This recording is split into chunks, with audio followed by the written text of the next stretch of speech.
Boa noite, queridos irmãos.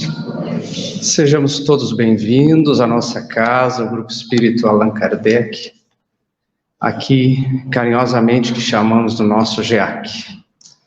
A gente pode estar estranhando que tem outro nome ali, mas hoje a atividade está por nosso encargo. O capítulo que nós convidamos a todos para refletirmos é o capítulo 15, que vai nos falar da caridade. Nesses momentos tão conflituosos que a gente está vivendo, neste mundo de provas e expiações, em que todos nós somos convidados a adentrar em um mundo novo, um mundo regenerado, aquele que a gente tanto sonhou, aquele que a gente tanto buscou, aquele que a gente tanto leu em tantas histórias, aonde haveria somente a felicidade, a alegria, aonde não haveriam mais as dores nem os sofrimentos, aonde nós olharíamos as pessoas, inclusive aquelas que já partiram, sem mais aquele sofrimento no coração. É o mundo que todos nós almejamos, que é um mundo regenerado, e que é ele que nasce, não no outro, não naquele que a gente olha à distância e imagina que ele deve ser feliz, pois ele tem um carro novo, ele tem um emprego maravilhoso, ele tem uma família aparentemente maravilhosa, pelo menos é o que eu vejo no Facebook. Mas esse mundo, já nos disse Jesus, esse reino que nós buscamos, não é lá fora que a gente vai encontrar. Este reino que nós todos buscamos e almejamos, é dentro de cada um de nós. Nos disse Jesus, em suas passagens aqui na terra, e que hoje é a nossa pauta, nossa principal pauta, o capítulo 15, sobre as anotações de São Mateus, nos disse assim: ora, quando o Filho do Homem vier em sua majestade, acompanhado de todos os anjos, se assentará no trono da sua glória, e todas as suas nações, estando reunidas diante dele, separará um dos outros, como um pastor separa as ovelhas dos bodes, e colocará as ovelhas à direita e os bodes à esquerda. Então o rei dirá àqueles que estarão à sua direita: vinde, vós que fostes benditos por meu Pai, possuí o reino que vos foi preparado desde o início do mundo, porque eu tive fome e me destes de comer. Eu tive sede e me destes de beber, tive necessidade de alojamento e me alojastes, estive nu e me vestistes, estive doente e me visitastes, estive na prisão e foste me ver. Então os justos lhe responderão: Senhor, quando foi que vos vimos com fome e vos demos de comer? Vos vimos com sede, vos demos de beber?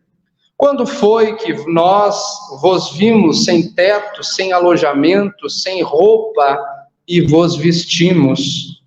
E quando foi que vos vimos doente ou na prisão e viemos vos visitar? E o rei lhes responderá: eu vos digo em verdade, quantas vezes fizestes em relação a um destes mais pequeninos dos nossos irmãos, foi a mim mesmo que o fizestes. Quantos de nós nos utilizamos das nossas orações, buscando ao Mestre Jesus, ou um espírito amigo de nossa devoção, a Deus diretamente em nossas aflições? Em muitos dos momentos da nossa vida, nós nos deparamos com dificuldades as mais desafiadoras, com dificuldades que, em certos momentos, nós até podemos pensar: eu não vou aguentar.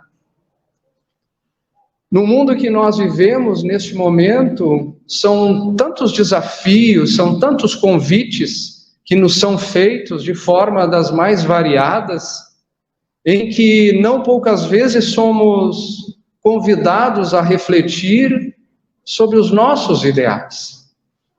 Então Jesus vem, ele vem pessoalmente, ele podia mandar o Espírito que ele quisesse, para que pudesse nos trazer a sua mensagem. Mas ele, sendo o maior que nós conhecemos, ele quis fazer-se presente fisicamente entre nós, para que pudesse exemplificar a mensagem de Deus, trazer a sua mensagem de amor, a sua mensagem verdadeira, sem máculas, sem nenhuma sombra, sem nenhum sentimento particular, mas sim trazer a mensagem e exemplificá-la. Então Jesus, desde a sua vinda na Terra, dividiu toda a história. Nos dividiu a história antes e depois dele. E nos fala o seu Evangelho sempre no amor que nós devemos ter. E por que Kardec nos traz este capítulo falando que fora da caridade não há salvação?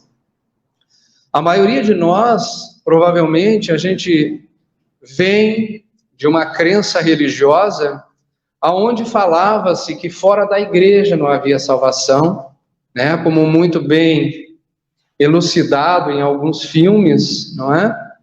E outros atreviam-se a dizer que fora da verdade não há salvação.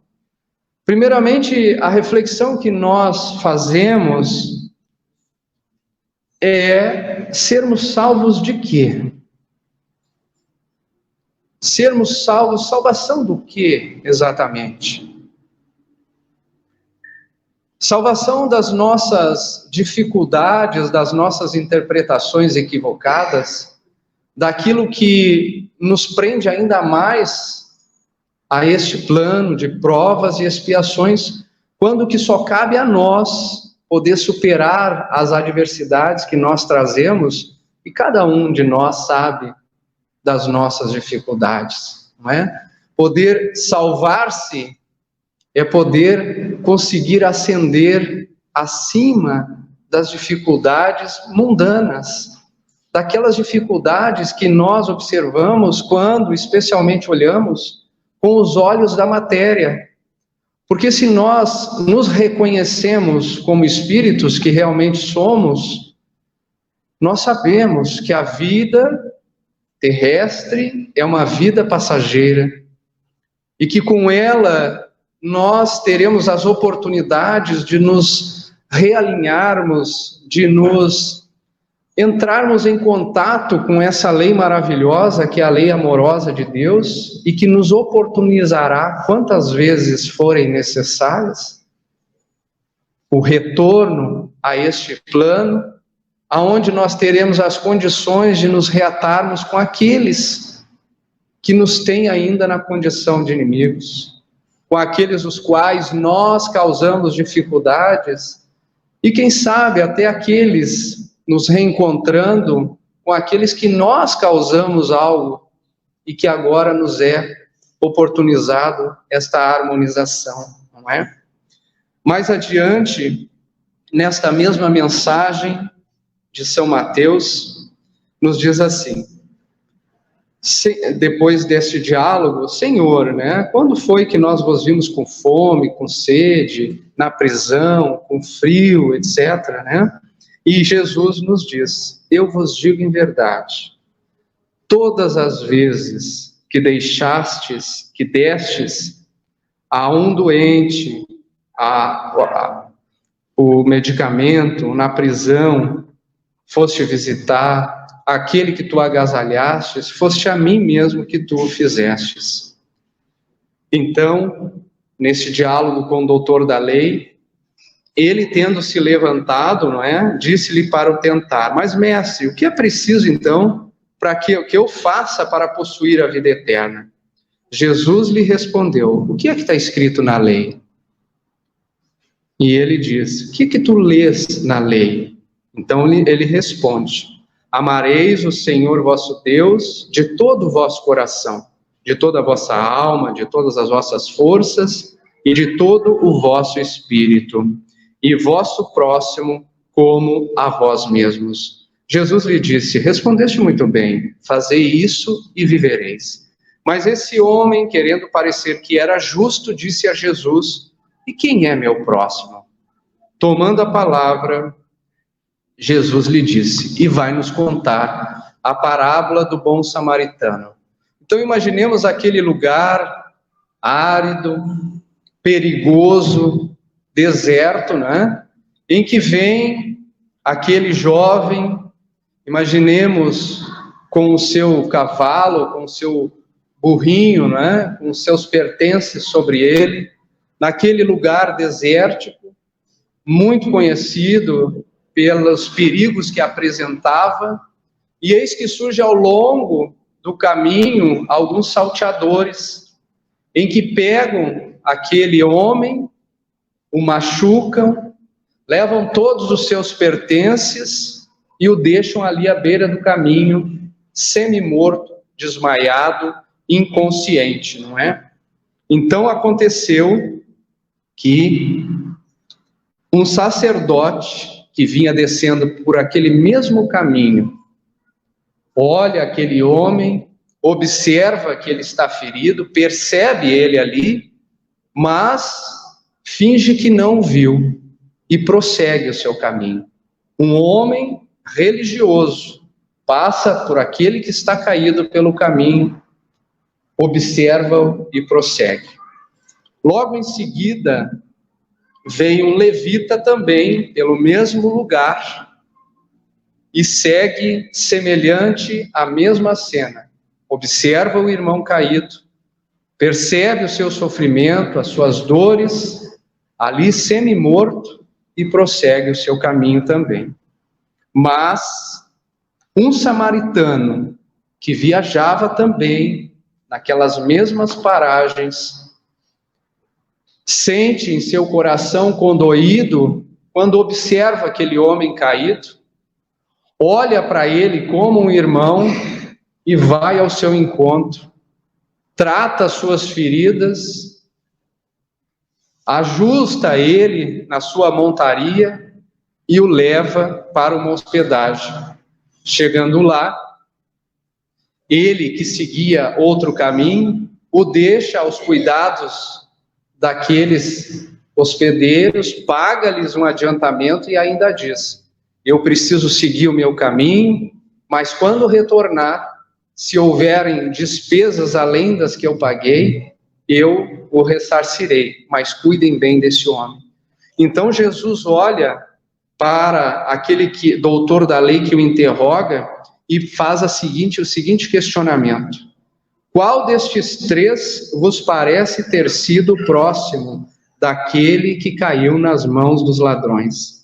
O doutor lhe respondeu: aquele que exerceu a misericórdia para com ele. E depois disse-lhe Jesus: e fazei o mesmo. Essa mensagem que nos traz o Evangelho cala muito profundamente para todos nós, porque, como diz aquele ditado popular, não é? Para fazermos o bem, a gente não precisa de um templo, a gente não precisa de lugar, a gente não precisa de um espaço circunstanciado, basta nós querermos e termos a atitude de poder promover este assistido, né? Algo, uma palavra amiga. Mas eu não tenho dinheiro, não posso servi-lo. Mas quem de nós não dispõe de um tempo, de um ouvido, não dispõe de uma palavra amiga? Olha quantas pessoas adentram no suicídio por não encontrar alguém que possa as ouvir. É só ouvir que ela quer, não é? Nós estamos aí perto de setembro, que é um mês que tem uma alusão ao combate ao suicídio, não é?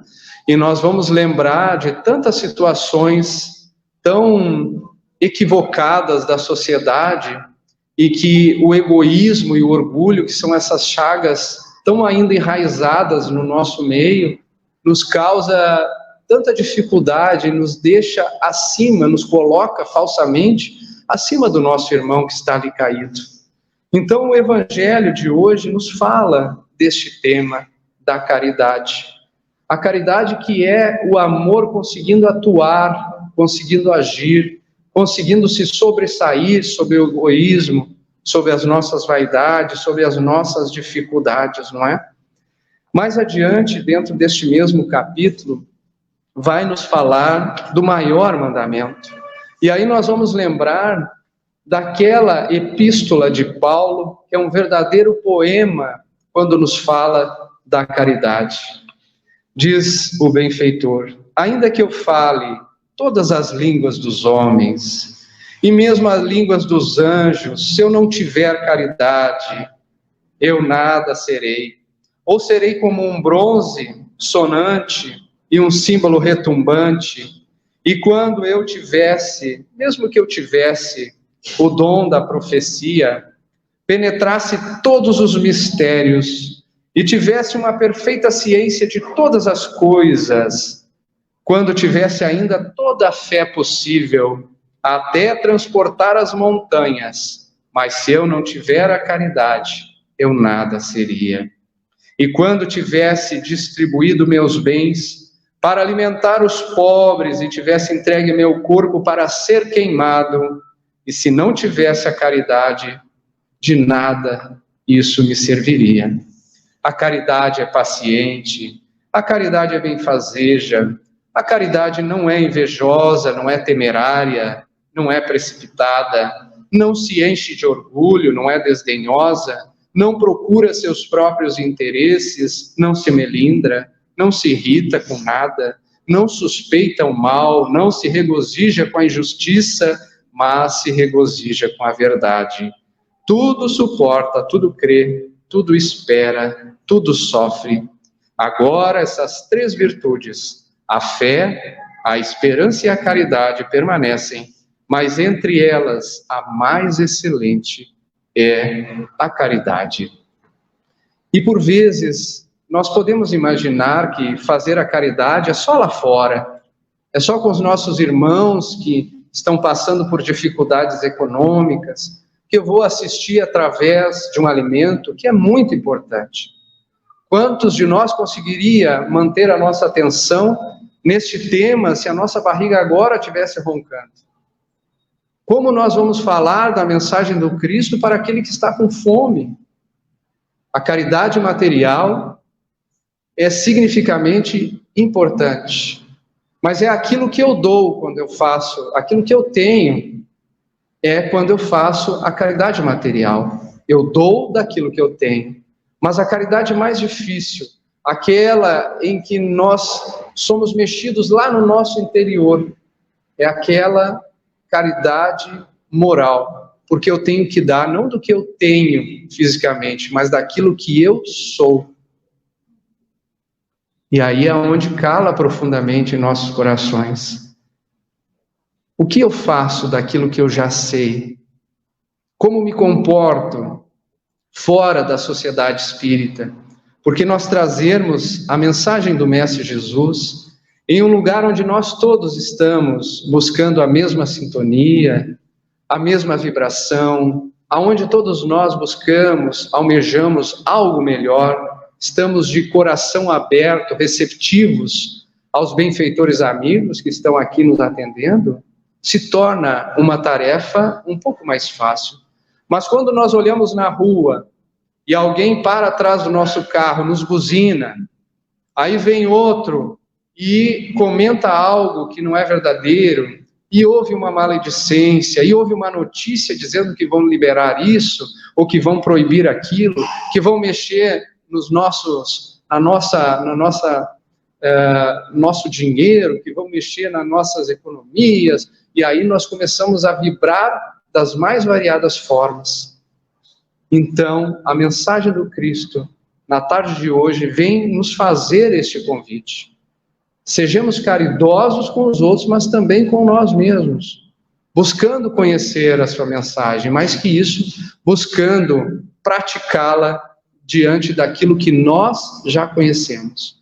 Se somos espíritos imortais, e sabemos que somos, será que já estamos conseguindo viver como espíritos imortais, sabendo que a vida física, ela é limitada, mas a vida do espírito, ela é imortal, e que tudo que nós fizermos hoje, colheremos amanhã, seja bom ou ruim, a consequência do nosso plantio de hoje.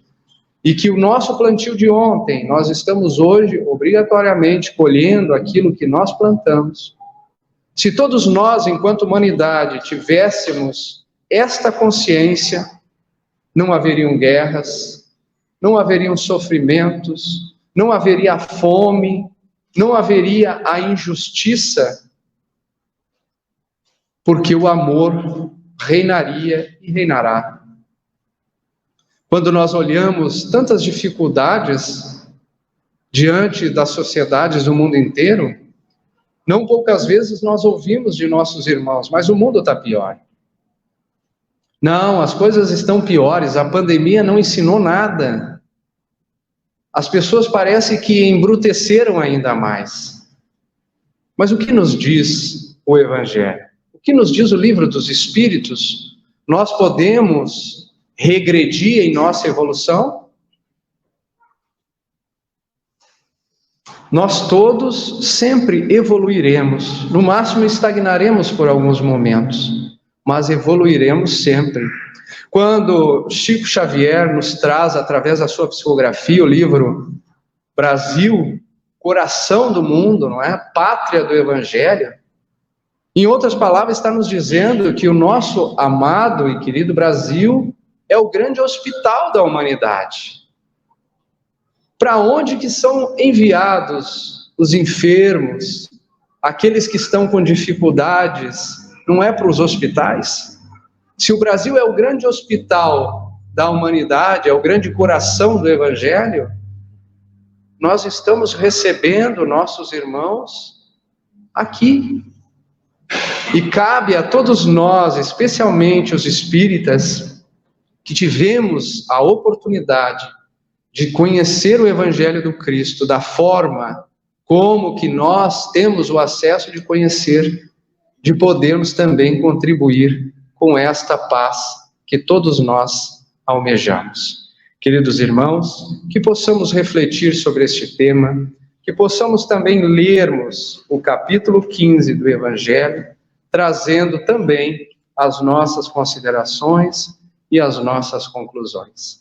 Agradecemos a atenção de todos, rogando sempre aos nossos amigos benfeitores que possam acolher as nossas súplicas, os nossos agradecimentos e também os nossos louvores. Muita paz a todos.